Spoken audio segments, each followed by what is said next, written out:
Along, I'm the Director of Development with Helping Harvest Food Bank, and it's my pleasure to welcome everybody here this morning. Thank you for joining us for this event for the PASS program. Real quickly, before we get the program started, I wanted to first off thank Ed Weaver and Weaver's Orchards for hosting this event. As you'll hear from Ed in a little bit, they are one of our PASS vendors, and we appreciate their support on many fronts.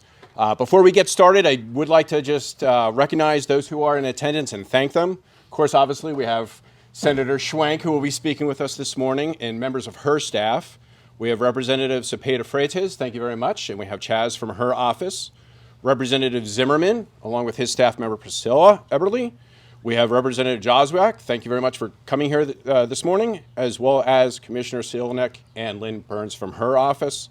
Additionally, we have Danny Wingate with Representative Gillen's office, and we have Steve Howe with Senator Martin's office. So once again, thank you all for joining us here this morning. We appreciate you taking the time out of your schedule to join us for this important event. At this time, to get the program started, it is my pleasure to introduce Senator Judy Schwank.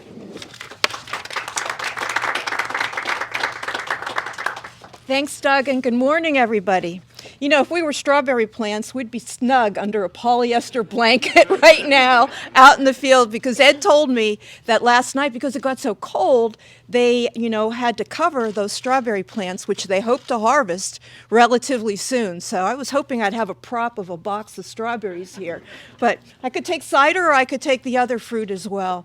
My thanks to both to Helping Harvest and to a longtime friend, Ed Weaver, for hosting us here today. Ed is a participant in the program that we're about to talk about.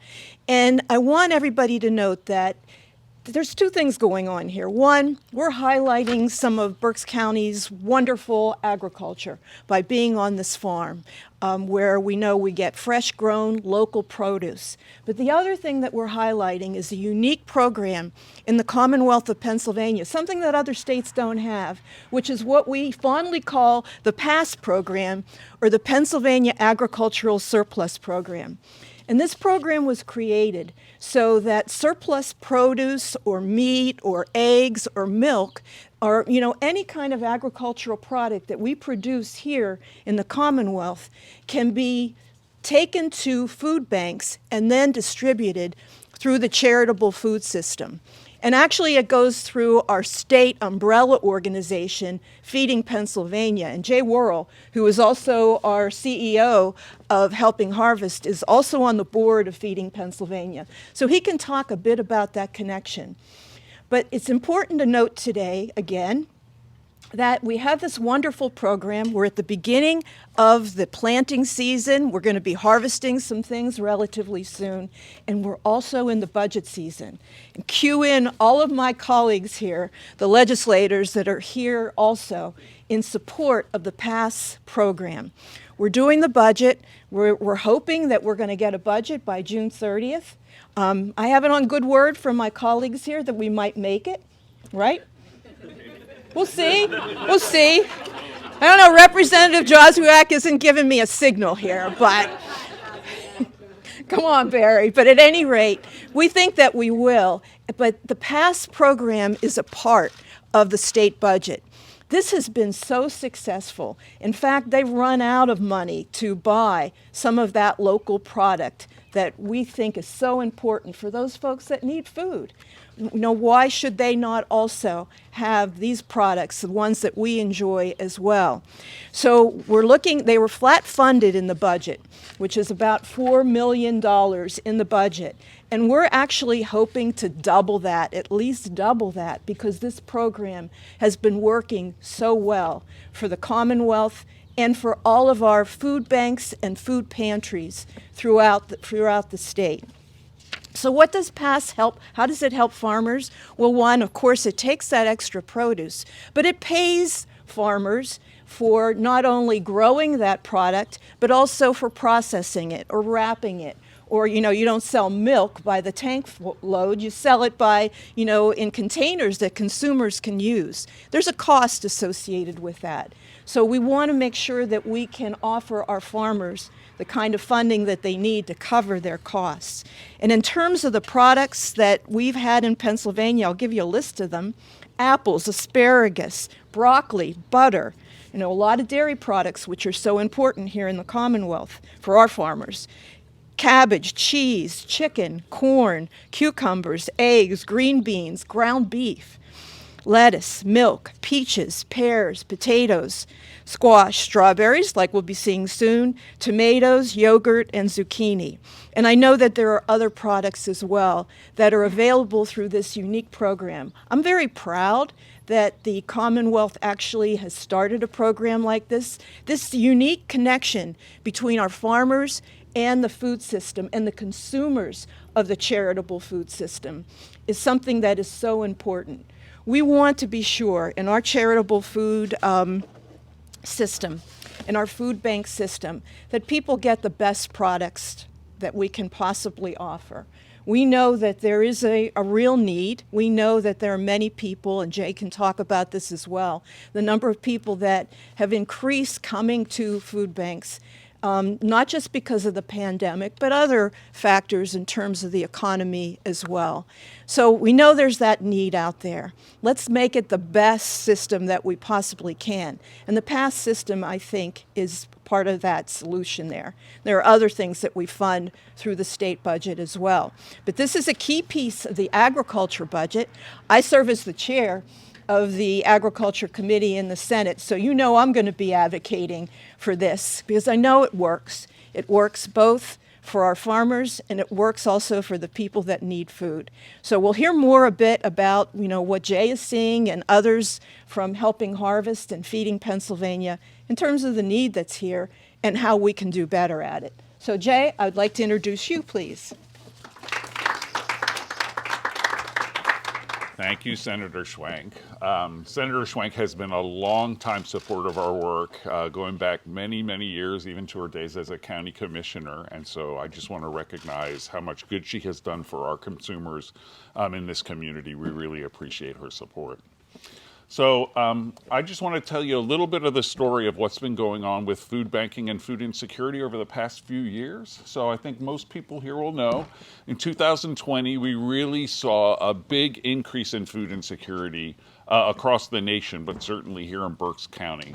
Our food distribution in 2020 went from $8.7 million worth of food distributed. That would have been in 2019.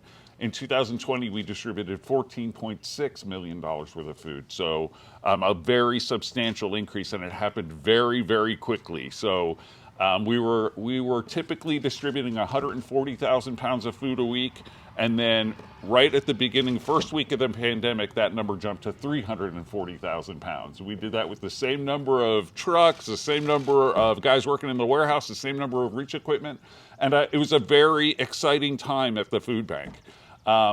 But we, like most people, thought that we were experiencing a temporary increase in food insecurity. And we thought that once we got a handle on the medical needs related to COVID, that we might see our distribution numbers go back to what we had seen historically.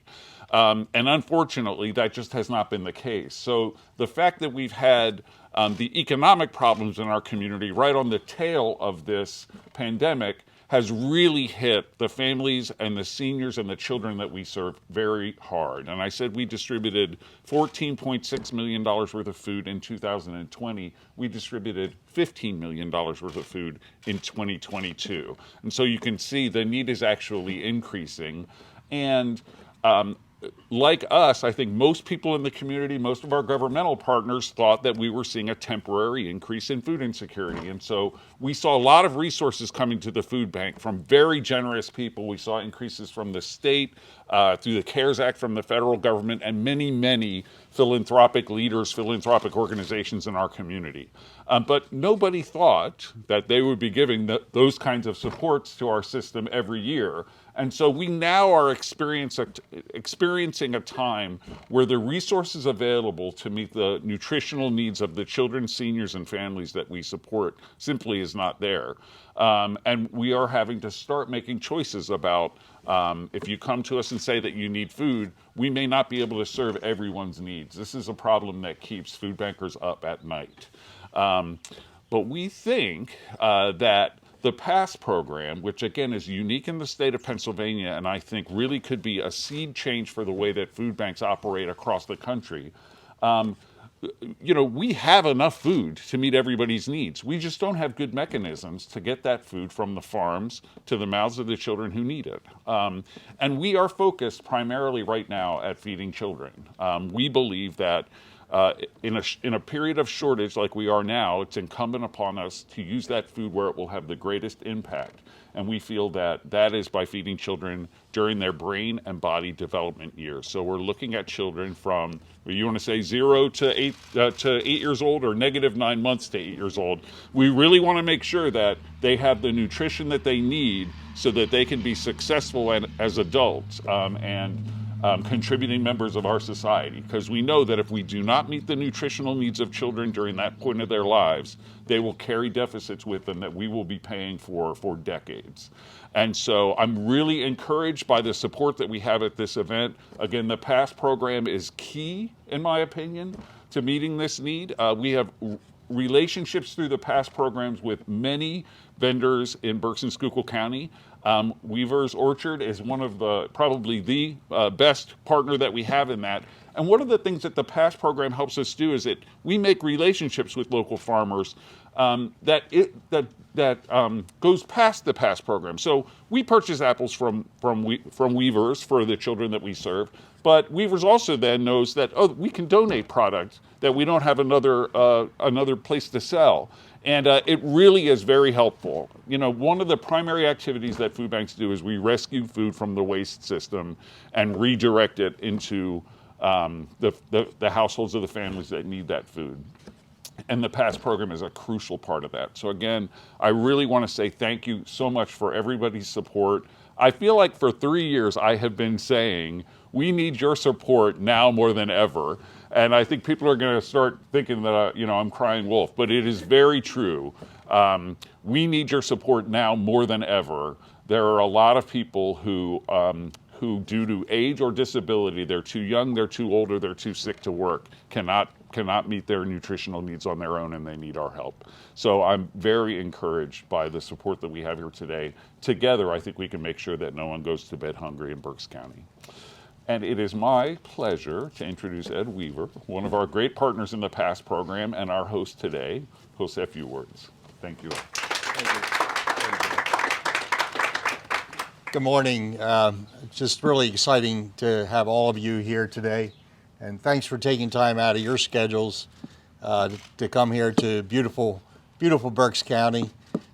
Special thanks to Senator Judy Schwank. And we've known each other for a generation. And it's just good to see all of you, just different ones of you that we've built connections with over the years. And and as I think that was a word that you used, Judy, when you were speaking here too, is connections. And how important that is, the relationships we build throughout our lifetimes, and you just never know where that will go. But I would like to say a little bit about Weaver's Orchard. I'm the third generation of Weaver's. My grandparents bought this property in 1932, so last year we celebrated 90 years. My wife and I, my wife Ann, she can raise her hand there, and we have 4 children. We're fortunate our 2 daughters are in the area and working in the business, and my oldest daughter Janelle, who's not able to be here, probably busy with her 4 children, 4 of the 9 grandchildren that we have, and Janelle's husband Alfredo is employed here full-time for the past 4 years. He took my daughter to Mexico for how many years? 8 years? And I thought maybe, yeah. But they came back, so we're excited about that. He's learning what it's all about to be a production farm here in Berks County and working in various roles. Andrew Schwam is our production manager, and we're thankful to have him on board here now since the beginning of March. and he comes to us from Schuylkill County. He is also the president of the State Horticulture Association of Pennsylvania, known as SHAP. So if any of you have questions regarding that organization, you can speak with him later. And thanks to Lisa and her team. Lisa Domowski's our event coordinator, for getting set up here today.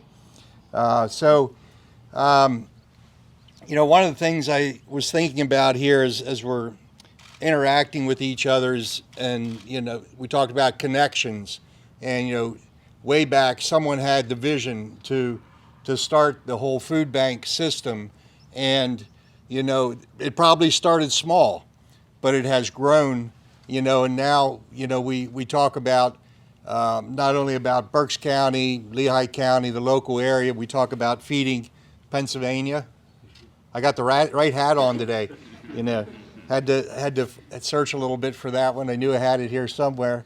But even feeding America and feeding the world. But it also made me think about the need to support agriculture here in this region, in Pennsylvania, throughout our country. And as it was spoken about in one of the recent meetings that we had, is that food availability really is a national security issue.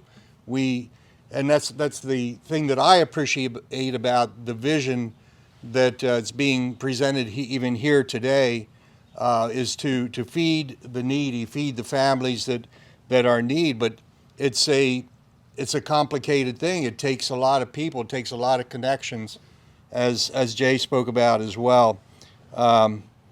So for us here, being a fruit orchard, we're primarily fruit. We grow a few vegetables here, but we've found that fruit is our niche, and we're both direct market here and also have wholesale accounts.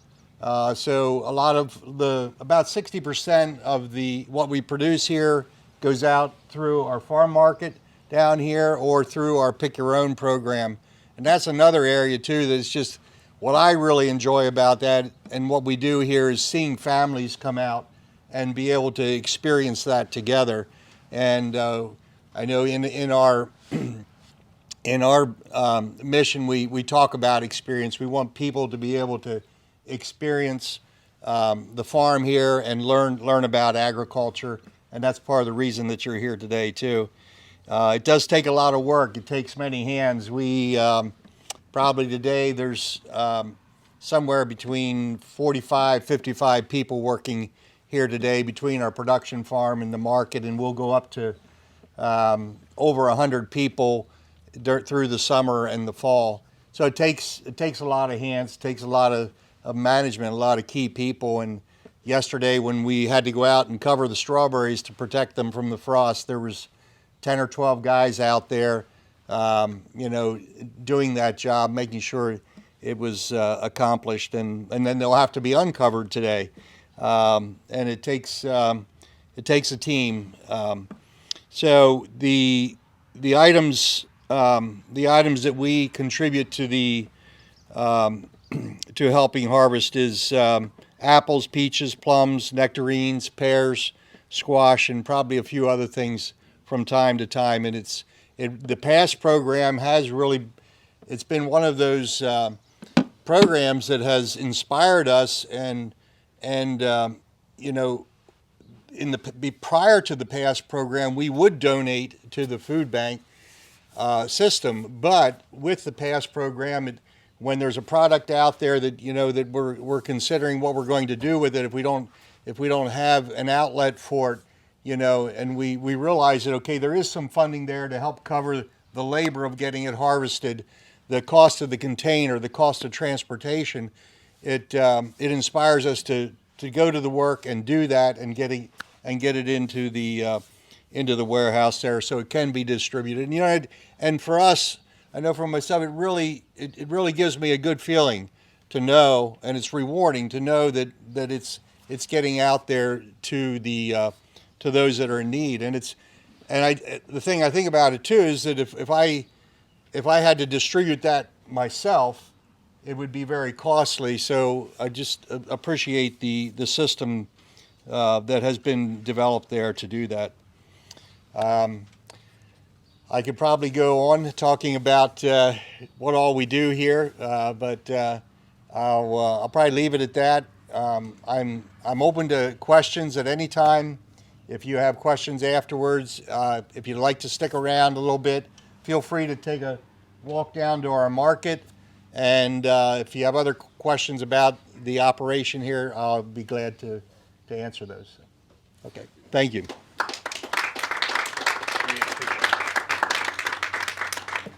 I debated wearing my reading glasses to read my initial list of thank yous, and I should have, because I realized I missed thanking Craig Lutz with Senator Gebhardt's office for attending, and also we have Felix Freitas with the mayor's office. So thank both of them for coming as well. And I wanted to thank everybody here in attendance for coming out for this wonderful event talking about the past program. As Ed just mentioned, the senator will be available for interviews afterwards.